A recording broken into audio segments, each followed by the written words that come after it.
नमस्कार दोस्तों real estate reviews channel में मैं आज जो वीडियो लेके आया हूं उसका टॉपिक है कि what is the next destination for the Ghaziabad builders to develop.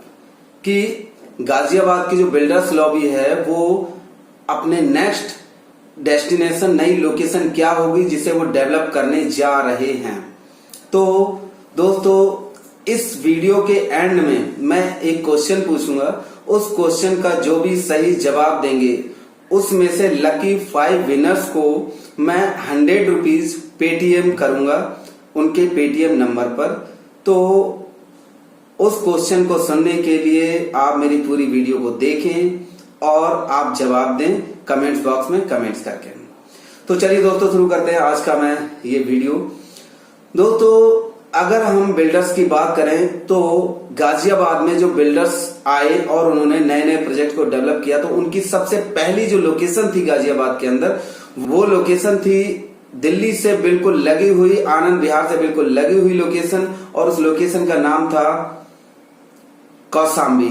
Kaushambi के साथ में एक और भी लोकेशन थी जो थी सूर्यानगर और कौशाम्बी, इन दोनों लोकेशन को बिल्डर्स ने साथ ही साथ डेवलप करने की कोशिश करी थी, जिसमें कि सबसे प्रायोरिटी जो थी वो कौशाम्बी की थी कि कौशाम्बी में सबसे पहले ईडीएम मॉल बन चुका था और साथ में सीजीएस सोसाइटीज जो कि सरकार ने बना करके दी थी, तो कुछ सोसाइटी ऑलरेडी वहां पर थी। और उसके बाद जब ईडीएम मॉल बन गया तो लोगों को और एक्सपोजर मिल गया कि उनके लिए शायद लोगों के लिए एक नया पड़ाव हो सकता है जहां पे लोग मूव करना चाहेंगे।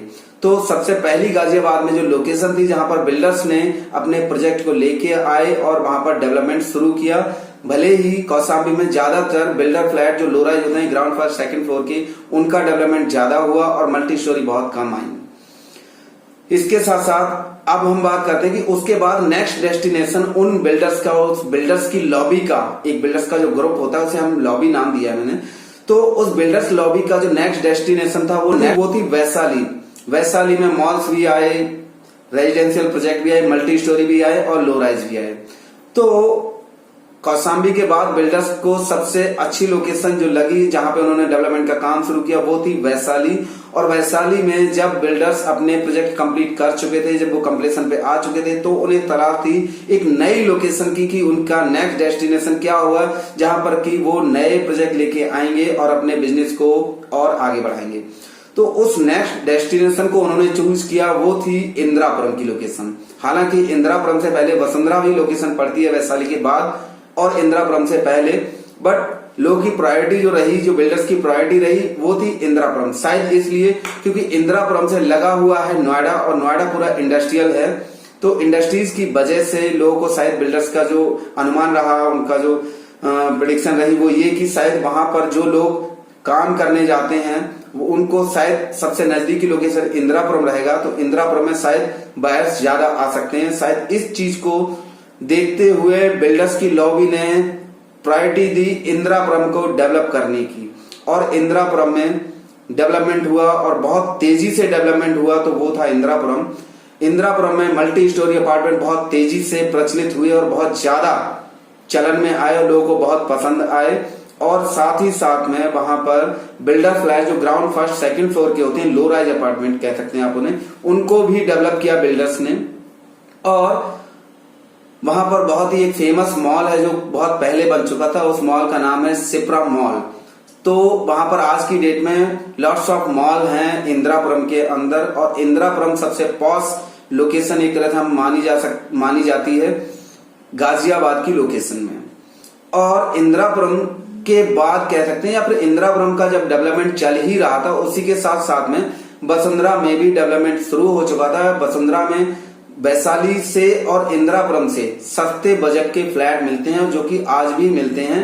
और वसुंधरा जो है वो लगभग थोड़ा सा बिल्डर फ्लैट वाली लोकेशन ज्यादा है, और आवास विकास ने क्योंकि वो डेवलप किया है तो वहां पर आवास विकास के भी बनाए हुए अपार्टमेंट हैं। वहां पर एक तरह से हम कहें कि बजट थोड़ा सा इंदिरापुरम और वैशाली से कम में चीजें मिल जाती हैं, और वसुंधरा आज भी इंदिरापुरम से कम डेवलप है। वहां पर मॉल्स वगैरह हैं लेकिन बहुत छोटे छोटे कमर्शियल कॉम्प्लेक्स वगैरह हैं, मार्केट भी ठीक ठाक है, लेकिन वैशाली और इंदिरापुरम जैसा नहीं है, जिसकी वजह से आज भी वसुंधरा में लो बजट में, मतलब हम इंदिरापुरम में जो चीज 40 लाख में मिलती है वही 30 से 35 लाख के बीच में वसुंधरा में मिल जाती है वही चीज प्रॉपर्टी की अगर हम बात करें तो। वसुंधरा आज भी डेवलप हो रहा है और सेक्टर 2B आज भी अनडेवलप्ड है, वहां पर आज भी डेवलपमेंट का काम चल रहा है, वहां पे आज भी जमीनें खाली पड़ी हुई हैं। बट इंदिरापुरम में ढूंढने से बड़ी मुश्किल से कुछ प्लॉट्स मिलते हैं, वो भी छोटे छोटे, और वहां पर आज की डेट में जमीन नहीं है इंदिरापुरम के पास। अब जैसे ही इंदिरापुरम खत्म होने वाला था, या हम कहें कि जैसे वहां पे बिल्डर्स के जो प्रोजेक्ट थे वो कंप्लीशन पे आ चुके थे, तो बिल्डर्स को ये लगने लगा कि उनका नेक्स्ट डेस्टिनेशन क्या होगा जिसे वो डेवलप करने जाएंगे। तो उनके दिमाग में एक नेक्स्ट डेस्टिनेशन जो आया वो था क्रॉसिंग रिपब्लिक। जी हाँ दोस्तों, इंदिरापुरम के बाद, या हम ये कहें कि इंदिरापुरम के ही बिल्डर्स ने और कुछ नए बिल्डर्स भी ऐड हो गए क्रॉसिंग रिपब्लिक में। जो यहाँ पर छोटे बिल्डर्स थे, जो बिल्डर फ्लैट बनाते थे 3 स्टोरी तक, ग्राउंड फर्स्ट सेकंड वाले, वो भी क्रॉसिंग रिपब्लिक में जाकर के बिल्डर्स बन गए। और क्रॉस इंदिरापुरम के जितने भी बिल्डर्स थे वो सारे जाकर के नई लोकेशन डेवलप की और उस लोकेशन का नाम था क्रॉसिंग रिपब्लिक। क्रॉसिंग रिपब्लिक लगभग मिडिल में होगी, मतलब उनके प्रोजेक्ट अगर 20, 22, 18, 17 जो भी मंजिल है उसमें से अगर आधा कंप्लीशन चल रहा होगा कि 10, 12 मंजिल तक या 8 मंजिल तक, उसी के बीच में एक नई लोकेशन गाजियाबाद में डेवलप होने लगी। और वो जो नई लोकेशन थी इन्हीं बिल्डर्स की और कुछ और नए बिल्डर्स जुड़ गए थे। वो बिल्डर्स लॉबी पहुंची जाकर के राजनगर एक्सटेंशन में। राजनगर एक्सटेंशन का डेवलपमेंट बहुत स्लो हुआ और वो आज भी डेवलपमेंट हो ही रहा है, बट वहां पे लोगों का मूवमेंट बहुत कम है।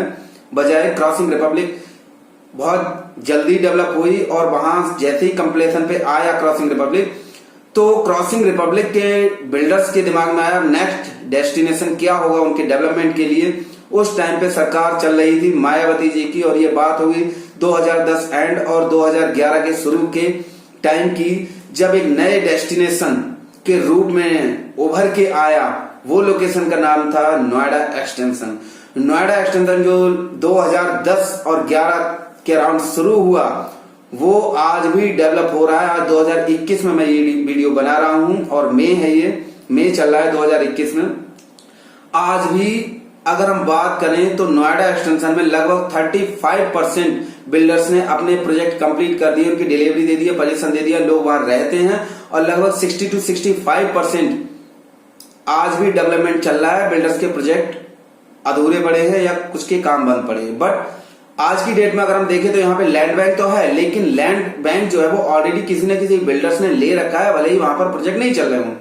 तो लैंड बैंक के नाम पर लैंड तो है, बट वो किसी न किसी बिल्डर के पास है, तो वो डेवलपमेंट आज नहीं तो कल हो ही जाएगा। कुल मिलाकर के लगता यह है कि आज की डेट में जो बिल्डर्स यहाँ पर आए, कुछ नोएडा के थे, कुछ गाजियाबाद के ज्यादातर बिल्डर्स थे जो नोएडा एक्सटेंशन में आए, तो उन बिल्डर्स के लिए एक नई लोकेशन की तलाश है। और वो नई लोकेशन क्या होगी, इसी के लिए मैंने ये वीडियो बनाई है दोस्तों, कि मेरा क्वेश्चन भी यही है कि नेक्स्ट डेस्टिनेशन क्या होगी इन बिल्डर्स के लिए, अपने डेवलपमेंट के लिए, अपने प्रोजेक्ट को लाने के लिए। और ये मैं अपनी अगली वीडियो में बताऊंगा कि गाजियाबाद के बिल्डर्स की लॉबी के लिए नेक्स्ट डेस्टिनेशन क्या होगा अपने डेवलपमेंट के लिए, नए प्रोजेक्ट लाने के लिए। और उस लोकेशन के बारे में मैं एक छोटा सा हिंट दे देता हूं। उस लोकेशन का नाम जो शुरू होता है वो एस से शुरू होता है दोस्तों। और जो भी मेरे इस सवाल का जवाब देगा उसको मैं पेटीएम करूंगा 5 लकी विनर्स को 100 रुपीज, मतलब 100 ईच, 5 होंगे तो 5 का मतलब 500 रुपीज में 100 ईच को मैं पेटीएम कह दूंगा। कमेंट बॉक्स में कमेंट्स करके बताएं कि नेक्स्ट डेस्टिनेशन गाजियाबाद में बिल्डर्स के लिए क्या होगी, जहां पर कि वो अपने नए प्रोजेक्ट लेके आएंगे और डेवलपमेंट शुरू होगा। गाजियाबाद के अंदर है ये मैं आपको और हिंट दे रहा हूं कि गाजियाबाद में ही है वो लोकेशन। और नेक्स्ट वीडियो में मैं यही बताऊंगा कि next destination is this for the new build for the builders lobby of Ghaziabad to develop.